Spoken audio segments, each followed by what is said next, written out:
여러분 아시다시피 이 땅의 비극은 언제부터 시작됐습니까? 지난주에도 보니까 켄터키 지역에 오늘 우리 목사님께서 기도 제목 내셔서 우리 같이 기도했지만 켄터키 지역에 LA 지역에 중학교에서 고등학교에서 15살짜리 소녀가 총을 가지고 와서 친구를 쏘고 이런 오늘날의 일들이 있지만 이건 또 하나의 부분적인 것이고 온 세상에 이런 가슴 아픈 일들이 있는 것이 언제부터 이 세상이 시작되었습니까?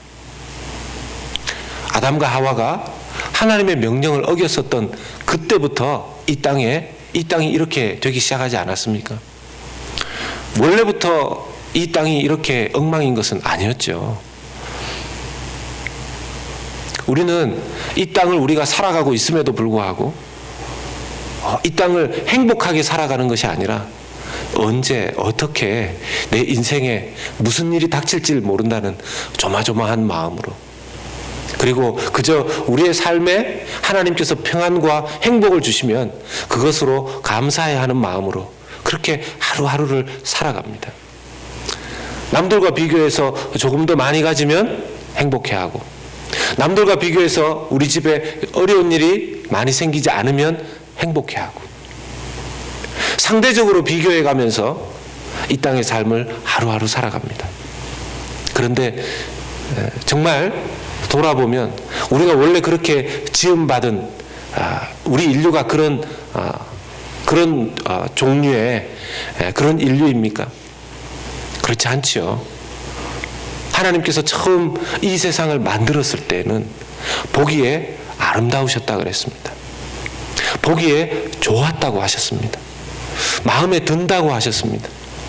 그 말은 아마 그때 있었던 몇 명 안 되는 아담과 하와 그렇게밖에 안 되었지만, 그리고 그때 있었던 이 자연들을 누릴 수 있는 사람들이 그렇게 많지 않았지만, 그 소수의 사람과는 더불어서 이 세상은 정말 아름답고 또 살기에 좋았던, 하루하루 그런 걱정거리가 아니라 다른 사람들과 비교해서가 아니라 하나님 앞에서 주신 이 모든 세상 자기가 다 누리면서 행복하게 살았을 것입니다.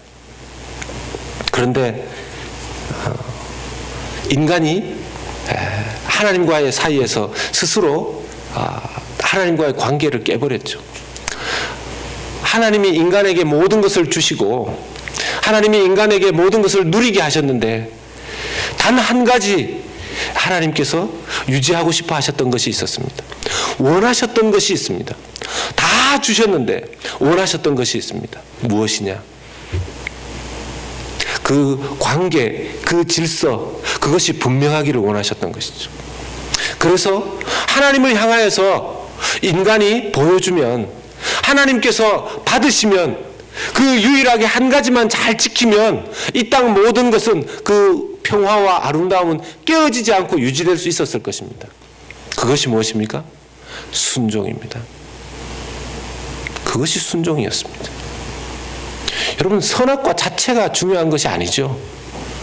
그 선악과가 어떤 재료로 되어 있는지, 어디 위치에 있는지, 이건 중요한 게 아닙니다. 선악과를 왜 만들었는가, 만들지 않았는가, 이것 자체도 중요한 것이 아닙니다. 하나님이 원하셨던 것은 그 자체 안에서 상징적으로 이것을 통해서 너희가 나에게 순종하는가 그렇지 않는가, 그것을 보기를 원하셨던 것이죠. 우리는 그 결과를 알고 있지 않습니까? 그리고 그 결과의 영향을 받아 우리도 순종하지 않으며 살아가죠. 우리가 얼마나 순종하지 않습니까? 우리 정말 하나님 앞에 순종하지 않습니다. 불순종이 몸에 배인 사람들입니다. 하나님을 순종한다는 것 정말 어려워하는 그런 사람들입니다. 여러분, 여호수아서가 보여주는 하나의 상징적인, 여호수아서를 통해서 가나안으로 들어가는 이 과정 속에서 하나님께서 우리에게 보여주시려고 하는 것이 무엇입니까? 큰 빅픽처로 보면 사람이 죄악에 물든 인간이 어떻게 하면 하나님께서 주시는 그 땅으로 들어갈 수 있는가? 가나안 땅. 이것이 먼 미래로 보면 무엇입니까? 노예로 살던 이스라엘, 종살이하던 이스라엘이 이제는 자기들 하나님께서 주시는 자신만의 땅, 젖과 꿀이 흐르는 그 땅. 오늘날 우리의 가나안은 어딘가요? 오늘날 우리의 가나안은 어디입니까? 방 7개, 화장실 7개 있는 그 집이 우리의 가나안입니까? 예. 제가 방이 7개 있고 화장실이 그렇게 되는 데를 봤는데 신방 갔다가 길을 잃어가지고, 자기들끼리는 잘 찾으시겠지만 그게 우리의 가나안입니까? 사실 이 땅에 우리의 가나안은 형성되지 않습니다. 물론 부분적으로 우리는 우리의 가나안, 우리의 천국, 그것을 누릴 수는 있지요. 근데 우리의 천국은 완전히 주어지는 그곳은 하나님 앞에 온전히 서게 될 그때가 아닙니까? 그런 면에서 보았을 때 그 큰 그림 안에 가나안으로 들어가는 이스라엘 백성들의 광야 생활과 오늘 여호수아서를 통해서 우리에게 보여주는 이 면면 속에서 어떻게 하나님께서 우리에게 주시는 그 하나님의 나라로 우리가 들어갈 수 있는가? 하나님의 나라를 누리는 그 방법과 비결이 무엇인가? 아예 여호수아서의 1장 첫머리부터 우리에게 소개해 줍니다. 여러분, 여호수아가 지금 모세가 죽고 여호수아가 이스라엘 백성들을 이끄는 이 나이가 80대 후반, 약 90세라고 볼 수 있습니다. 여호수아가 110세에 이제 죽는데요. 약 한 20년에서 23년 정도 동안 가나안 전쟁을 여호수아가 지도자로서 이끕니다. 여러분, 그렇다면 광야에서 40년을 함께 보냈던 여호수아 아닙니까? 모세가 이스라엘 백성들을 이끌고 40년 동안 지도력을 발휘하는 것을 여호수아는 다 봐왔습니다. 이제 나이가 80대 후반에서 90세에 접어든 이 여호수아가 어떤 마음으로 이스라엘 백성들과 함께 가나안 이제 전쟁의 첫 발걸음을 시작하겠습니까?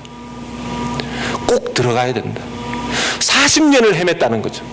여러분, 새집 사서 들어가고 싶어하는 그 마음이 얼마나 조마조마하고 흥분되고 좋습니까?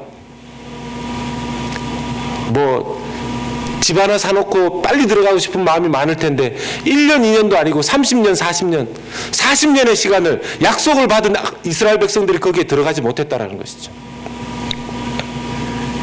그걸 여호수아는 계속 봐왔습니다. 가나안에 들어가야 되는 이스라엘 백성들이 40년 동안 광야 생활을 하며 헤매며 그 가나안으로 들어가지 못한 이유가 무엇이었죠?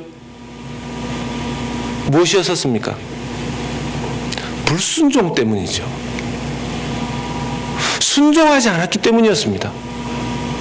모든 것들이 있었지만 하나의 이유로 합치면 불순종 때문이었습니다. 그 불순종하는 그들을 통해서 하나님께서 코앞에 있는 가나안에 들어가지 못하는 그 안타까운 현실을 여호수아는 40년을 봤습니다. 그 40년을 지켜본 여호수아의 마음 가운데 이제 내 나이 약 90세에 하나님으로부터 지도자의 명을 받아 이 이스라엘 백성들을 이끌고 가나안으로 들어가야 되는데 그의 마음 가운데 이번에는 절대로 실패하면 안 된다. 이번에는 절대로 실패하면 안 된다. 그런 마음이 얼마나 많았겠습니까? 그런 긴장되고 떨리는 가운데 하나님께서 그 앞부분에 강하고 담대하라. 너는 강하고 담대하라. 두려워하지 말라. 너의 나이도 많았고 너는 광야 40년 동안에 그 가슴 아픈 광경도 많이 봤지만 강하고 담대해라. 내가 너를 인도하겠다. 너에게 약속한 땅으로 꼭 들어가게 해주겠다. 그런데 강하고 담대하며 이 땅을 주시는 그 가운데 하나님께서 요구하셨던 것이 뭡니까? 하나님의 말씀을 묵상하고 하나님의 말씀을 실천하고 순종하고 따르라는 것입니다. 이것이 오늘 본문으로 그대로 이어져요. 오늘 본문 13절에서 15절을 말씀을 보면 여호수아가 굉장히 담대하게 명령을 합니다. 여호와의 종 모세가 너희에게 명령하여 이르기를 너희의 하나님 여호와께서 너희에게 안식을 주시며 이 땅을 너희에게 주시리라 하였나니 너희는 그 말을 기억하라. 너희의 처자와 가축은 모세가 너희에게 준 요단 이쪽 땅에 머무르려니와 너희 모든 용사들은 무장하고 너희의 형제보다 앞서 건너가서 그들을 돕되 여호와께서 너희를 안식하게 하신 것 같이 너희의 형제도 안식하며 그들도 너희의 하나님 여호와께서 주시는 그 땅을 차지하기까지 하라. 그리고 너희는 너희 소유지 곧 여호와의 종 모세가 너희에게 준 요단 이쪽 해 돋는 곳으로 돌아와서 그것을 차지할지라. 전체 이스라엘 백성들에게 말하지만 특별히 르우벤 지파와 갓 지파, 므낫세 반 지파에게 특별히 당부를 합니다. 여러분, 이 르우벤 지파와 갓 지파, 므낫세 반 지파는 이미 요단 동편 땅을 할애받은 사람들이었습니다. 그러니까 요단을 건너갈 필요가 없는 거죠. 요단강 건너가서 싸우지 않아도 이미 자신들에게 허락된 그 지역에 머물러 앉아 있으면 되는 사람들이었습니다. 그런데 여호수아는 너희들 여기에 그냥 머물면 되지 않고 이 강을 함께 형제들과 형제 지파들과 함께 건너가서 거기에서 오히려 앞장서서 형제들의 앞장서서 싸우고 그들을 도와야 된다, 이렇게 이야기합니다. 그런데 놀랍게도 여기에 그렇게 하겠다고 말해요.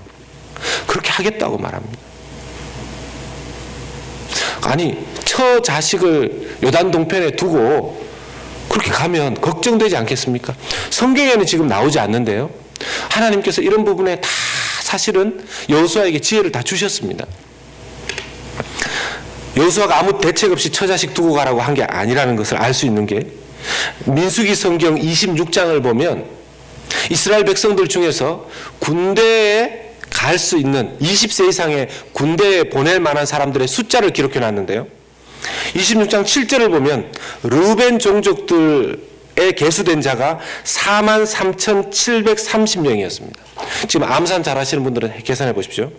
그 다음에 갓 자손, 그 사람들이 45,000명이었습니다.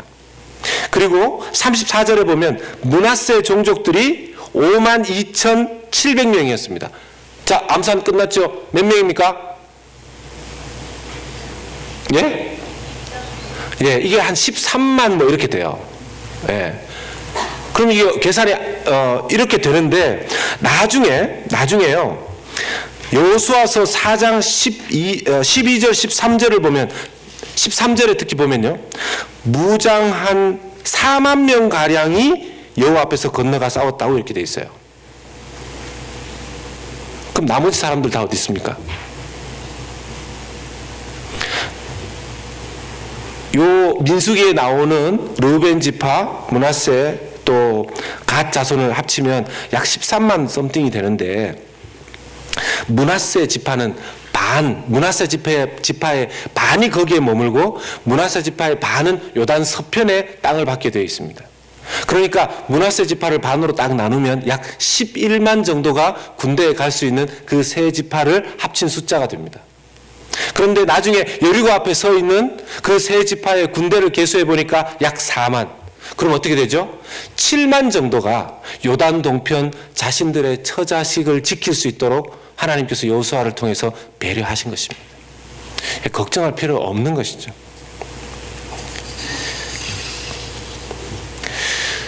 하나님께서 여호수아를 통해서 너희들은 미리 이 땅을 기업으로 받았다라고 해서 여기에서 혼자 머물러 너의 복을 너 혼자 누리면 안 된다, 이것을 가르쳐 주십니다. 그런데 감사하게도 이 세 지파는 순종해서 나가서 그들을 섬깁니다. 앞서 싸웁니다. 도와줍니다. 이 하나님 나라의 원리를 우리에게 보여주는 것이죠. 먼저 축복받은 사람들, 하나님 앞에 더 많이 받은 사람들, 하나님 앞에서 은혜를 더 많이 받은 사람들은 다른 사람들을 나누어주고 섬기라고 그런 은혜와 복을 받았다라는 것을 우리가 알아야 합니다. 여러분, 하나님께서 아브라함을 왜 부르셨습니까? 아브라함을 나중에 축복의 통로, 이방의 모든 믿음의 아버지를 삼기 위해서 아브라함을 부르셨습니다. 이스라엘을 왜 선택하셨습니까? 이스라엘만 사랑하신 것이 아니라 하나님께서 이스라엘 백성들을 통해서, 이스라엘이라는 나라를 통해서 온 세상 열방에 하나님을 알리기 위한 도구로 선택하셨습니다. 그런데 이걸 또 까맣게 잊죠. 이스라엘 백성들 스스로 뭐라고 생각합니까? 나중에 유대교는 자신들 유대교 아닌 이방인들 모두가 다 지옥의 땔감처럼 여기고 살아가는 그런 세계관을 가집니다. 오늘날 하나님께서 우리를 믿게 하시고 우리에게 은혜를 주신다면 그 이유는 무엇입니까? 우리 자신 잘 먹고 잘 살라고 주신 이유가 아니라는 것이죠.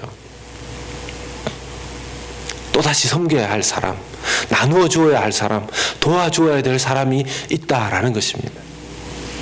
이것을 가르쳐 주면서 계속해서 하나님께서 이 말씀을 통해서 한 가지 주제를 계속해서 말씀하십니다. 바로 순종입니다. 여러분, 저는 이 말씀을 보면서 이 세 지파 그리고 심지어는 모든 이스라엘 지파들이 다 순종하겠다고 여호수아에게 반응합니다. 17절의 말씀을 보겠습니다. 우리는 범사에 모세에게 순종한 것 같이 당신에게 순종하려니와 오직 당신의 하나님 여호와께서 모세와 함께 계시던 것 같이 당신과 함께 계시기를 원하나이다. 대단한 말 아닙니까? 대단한 말 아닙니까? 18절의 말씀은 더 대단합니다. 누구든지 당신의 명령을 거역하며 당신의 말씀을 순종하지 아니하는 자는 죽임을 당하리니 오직 강하고 담대하소서. 목숨 걸고 당신에게 순종하겠다는 것입니다. 목숨을 걸고 생명을 걸고 순종하겠다라는 것입니다. 하나님께서 그 전 40년의 광야 생활 동안 주시지 않았던 이 땅을 지금 이제 여호수아와 더불어서 이 백성들에게 이 가나안 땅을 주시지 않습니까? 그 이유와 차이는 무엇이겠습니까? 다른 것이 아니었습니다. 순종인 것이죠, 순종. 여호수아가 자기의 눈으로 40년 동안 보았던 이스라엘이 가나안으로 들어가지 못하게끔 하나님께서 막아버리신, 하나님께서 막아버리시면 그 땅을 어떻게 들어가겠습니까? 여호수아는 그것을 자기가 인생 40년을 통해서 광야에서 뼈저리게 경험했죠. 그리고 애굽에서 나왔었던 그 1세 선조들은 아무도 가나안에 들어가지 못했습니다. 여호수아와 갈렙을 제외하고는. 그 후손들이 본 것은 이것이었습니다. 자기 선조들의 불순종. 그래서 그들의 가슴속에도 남은 것이 순종함이었었습니다. 여호수아 역시 하나님 앞에 벌벌 떨며 하나님께 순종해야 된다고 생각했고, 그 후손들 역시 하나님께 순종해야 된다고 마음먹었기 때문에 그들의 순종이 가나안을 하나님으로부터 선물 받게 된 가장 큰 비밀이고 능력이고 도구인 줄로 믿습니다. 우리의 삶에도 하나님께서 주시는 이 땅의 하나님 나라의 능력을 우리가 누리는 방법, 바로 순종인 줄로 믿습니다.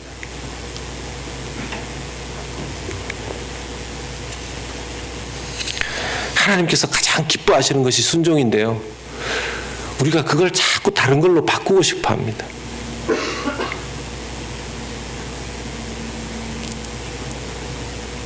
사무엘상 15장 22절의 말씀에 보면 사무엘이 이르되 여호와께서 번제와 다른 제사를 그의 목소리를 청종하는 것을 좋아하심같이 좋아하시겠나이까.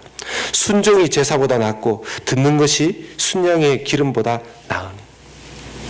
심지어 제사 드리는 거, 예배 드리는 거, 그것보다 순종하는 것을 기뻐하시고 좋아하신다는 것입니다. 순종하는 걸 기뻐하고 좋아하신다는 것입니다. 왜냐하면 예배조차도 그 사람의 중심이 정말 어떤 자세로 예배를 드리는지 우리 자신도 모를 때가 있어요. 우리 자신도. 그런데 하나님은 정확하게 아시지 않습니까? 하나님은 정확하게 아시지 않습니까? 예배를 드린다라는 명목보다 더 중요한 것이 하나님 앞에 순종하는 것입니다. 하나님이 가장 기뻐하시는 것 순종입니다.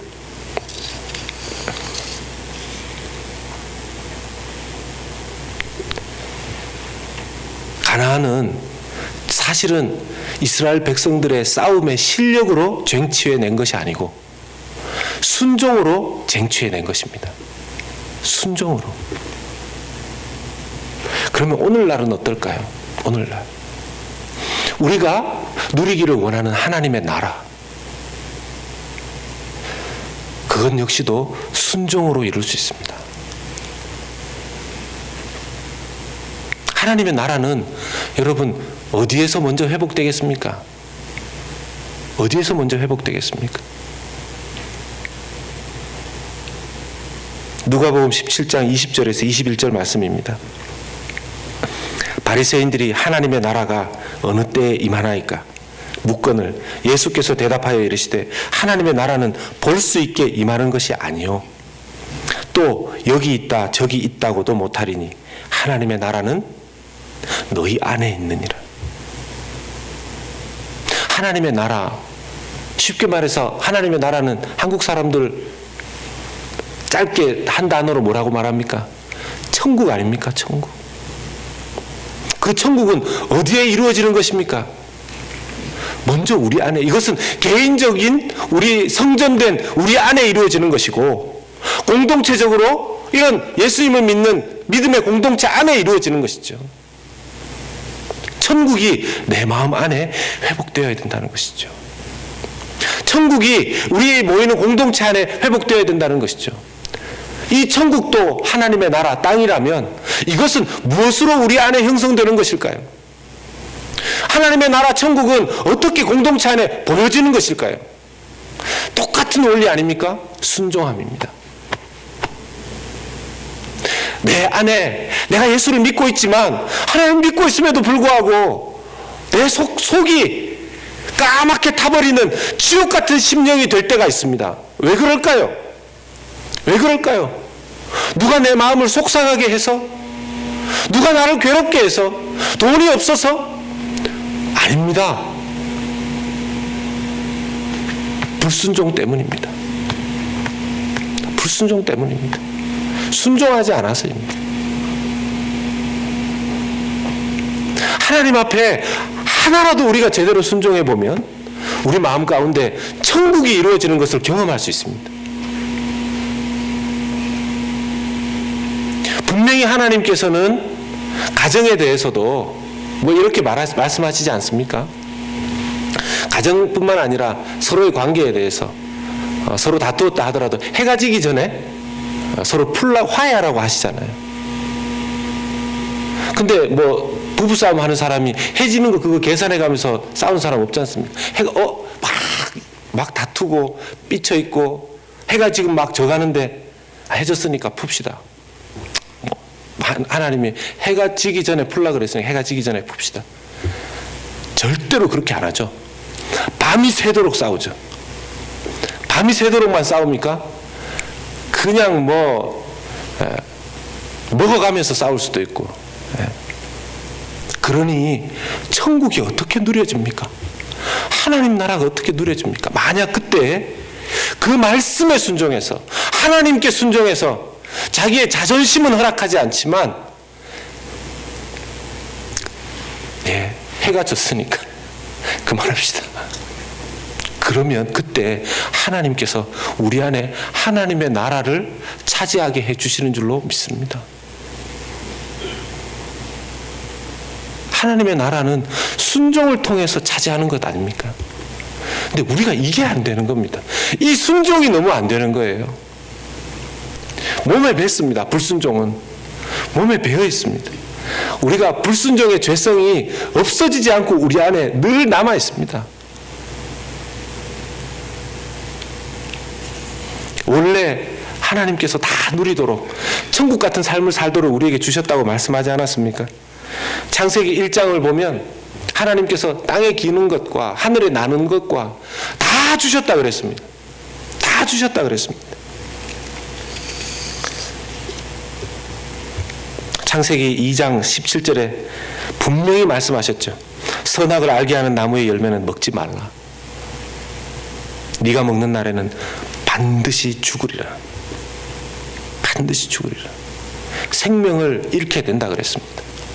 생명을 잃게 될 뿐만 아니라 그 땅에서도 쫓겨남을 받았죠. 에덴에서 쫓겨났지 않습니까?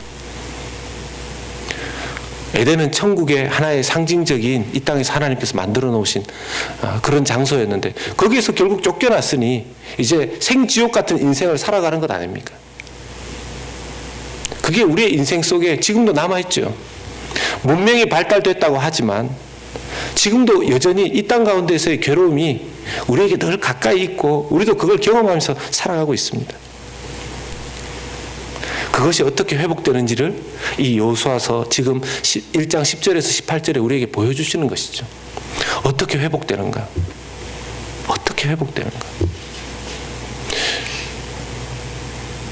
가끔씩 우리가 그런 기도를 하지 않습니까? 하나님 고쳐주십시오. 회복시켜 주십시오. 왜요? 왜? 회복시켜 주시고 고쳐 주시면 뭐 하려고요? 왜 회복시켜 주시고 고쳐 주시라는 그 기도에 때로는 응답이 그렇게 더딥니까? 만약 내 회복과 고침과 내 기도의 초점이 목표가 순종이라면 하나님께서 더 빨리 들어주실 겁니다. 하나님 고침받아서 더 순종하고 싶습니다. 하나님 회복시켜 주셔서 더 순종하기를 원합니다. 하나님 빨리 회복시켜 주실 거예요. 그런데 우리의 회복과 고침의 이유는 내가 차지하고 싶고 내가 누리고 싶은 그 삶을 더 쟁취하기 위해서 고쳐주시고 회복시켜 주시고 응답해 달라는 거 아닙니까? 얼마나 이기적인지, 우리는 얼마나 이기적인지. 기도조차도 교묘하게 하나님 앞에 올려드리는 것 같지만 나의 유익을 위해서 하나님 앞에 계속 기도하는 거죠. 여호수아는 예수님의 상징적인 모델입니다. 그래서 예수님이 정확하게 순종하는 것이 무엇인지를 우리에게 보여주신 인물 아니십니까? 히브리서 5장 7절에서 9절의 말씀을 보면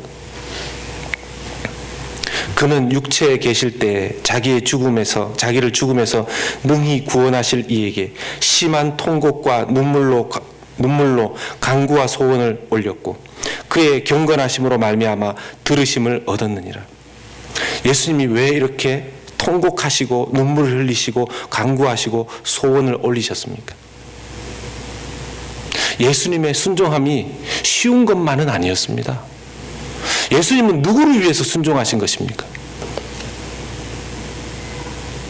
하나님의 뜻에 대해 예수님의 순종은 누구를 위한 것이었습니까? 하나님 앞에 순종하는 것이었지만 이 순종은 모든 불순종하는 자들을 위한 것이었죠.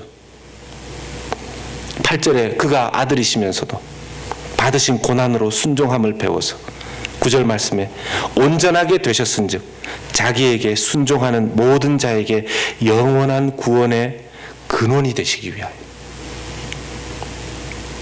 자기에게 순종하는, 예수님께 순종하는 모든 자들에게 구원의 근원이 되시기 위해서 예수님께서 순종하신 것이죠.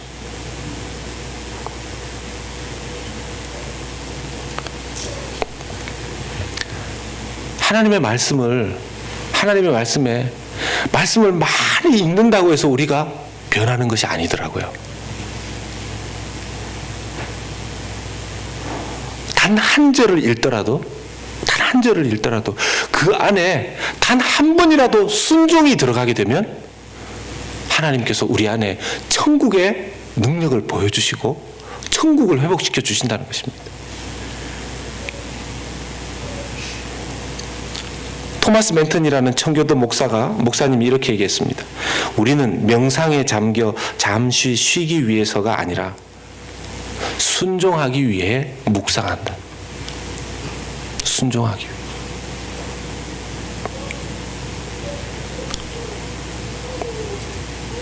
주님의 순종함이 우리로 하여금 오늘의 가나안, 하나님의 나라, 천국에 들어갈 수 있는 문을 열어주셨습니다. 이제 우리는 십자가에서 순종하신 그 예수님을 믿고 그분께 순종하면 천국이 우리 안에 그리고 우리 공동체 안에 누려지는 것을 보게 될 것입니다. 사랑하는 여러분, 사람들이 우리 안에 천국이 있으면 모를까요? 알 수 있죠. 우리 공동체 안에 천국이 있으면 모를까요? 알 수 있죠. 그것은 어떻게 누려지는 것입니까? 좋은 건물로, 화려한 찬양으로,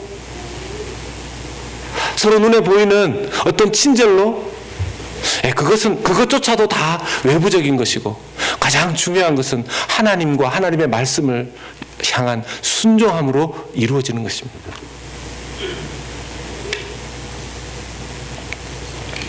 예수를 믿고 우리가 성령을 받았는데, 성령께서 언제 우리 안에 충만하게 나타나십니까? 언제 우리 안에 충만하게 역사하십니까? 순종할 때입니다. 우리의 언제가 가장 뜨거운지 아십니까? 우리의 기도가 언제 가장 막막한 줄 아십니까? 나 자신을 위해서 기도할 때, 나의 유익을 위해서 기도할 때는요, 기도가 막혀요. 그런데 하나님 앞에 순종함을 위해서 기도할 때, 오늘 이 18절에 17절에 18절의 말씀처럼 주님, 목숨을 걸고서라도 순종하기를 원합니다. 성령이여 내게 순종할 힘을 주시옵소서. 나의 기도를 통해 하나님께 순종케 하여 주시옵소서 라고 기도할 때 하나님께서 성령으로 강하게 기뻐하시는 기도이니까 충만하게 역사해 주시는 것이죠. 충만하게 역사해 주시는 것이죠.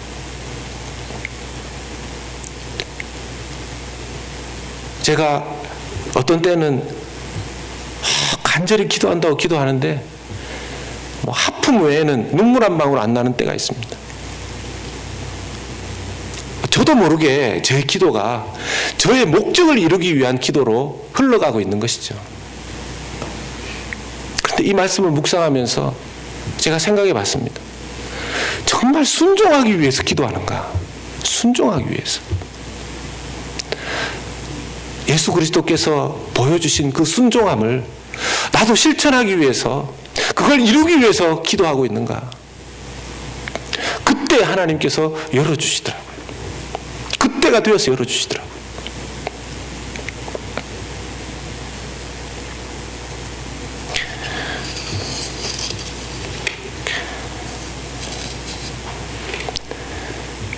우리 안에 이미 천국은 임했고, 우리는 그 천국을 누릴 수 있게끔 하나님께서 은혜 주시고 성령을 주신 하나님의 자녀들인 줄로 믿습니다. 그것을 누리는 것, 그것이 강하게 내 안에서 드러나는 것, 그리고 우리 믿음의 공동체가 그 하나님 나라에 있음을 서로 확인하는 것, 그것은 다름이 아니라 하나님께 순종함을 통해서 나타나게 되는 줄로 믿습니다. 어떻게 해서든지 단 한 가지라도 하나님께 순종해야 될 것이 무엇인지 찾아내시고, 여러분 그것에 하나님의 말씀에 순종함으로 말미암아 이스라엘 백성들이 차지했던 가나안 땅처럼 지금 우리에게 주시는 하나님의 나라 천국을 우리 가정에, 우리의 삶에 차지하시는, 누리시는 저와 여러분들 되시기를 예수님의 이름으로 축복합니다.